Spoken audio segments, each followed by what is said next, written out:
दिल्ली पोलिसांनी मुलींचे कपडे फाडले, छातीवर पाय दिला, गळ्यावर काठ्या मारल्या. अभिजित दिपके यांचा गंभीर आरोप.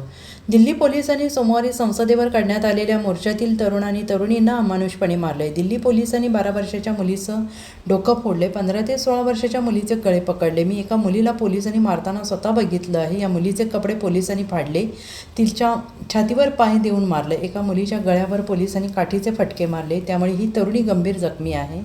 तिच्यावर सध्या रुग्णालयात उपचार सुरू आहेत. दिल्ली पोलिसांना आंदोलनातील विद्यार्थ्यांचे खून करायचे आदेश देण्यात आले होते का?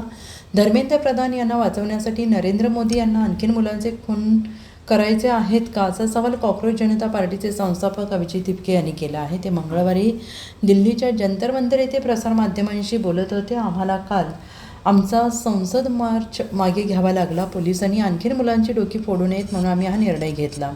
सरकारला मुलांच्या जीवाची चिंता नाही हे काल समजले. काल दिल्ली पोलीस ज्याप्रमाणे काठ्या फिरवत होते, मुलांची डोकी फोडत होते, यावरून एक गोष्ट लक्षात आली की ज्यांना आदेश होता की कोणाचा जीव गेला तरी चालेल, पण या लोकांना इतकं मारा की पुन्हा यांनी सरकारला प्रश्न विचारायला नकोत.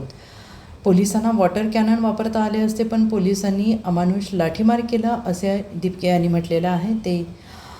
दिल्ली पोलिसांच्या लाठीमारात 150 विद्यार्थी जखमी आहेत. त्यांच्यावर रुग्णालयात उपचार सुरू आहेत. जी विद्यार्थिनी गळ्यावर काठ्या मारल्याने गंभीर जखमी आहे, तिच्यावर रुग्णालयात उपचार सुरू आहेत. तिचं काही बरं वाईट झालं तर त्याला पंतप्रधान नरेंद्र मोदी जबाबदार असतील. दिल्ली पोलीस जंतर मंतर परिसरात तपासणी केल्याशिवाय कोणाला सोडत नाहीत. मग काल जंतर मंतरवर दगडाने भरलेले ट्रक आले कुठून? याचा अर्थ दिल्ली पोलिसांनी काल व्यवस्थित प्लॅनिंग केलं होतं. काल पोलिसांसोबत सिव्हिल ड्रेसमध्ये गुंड लाठीमार करत होते. पोलिसांनी सोनम वांगचुक यांची पत्नी गीतांजली मॅडम यांच्यावर हल्ला केला.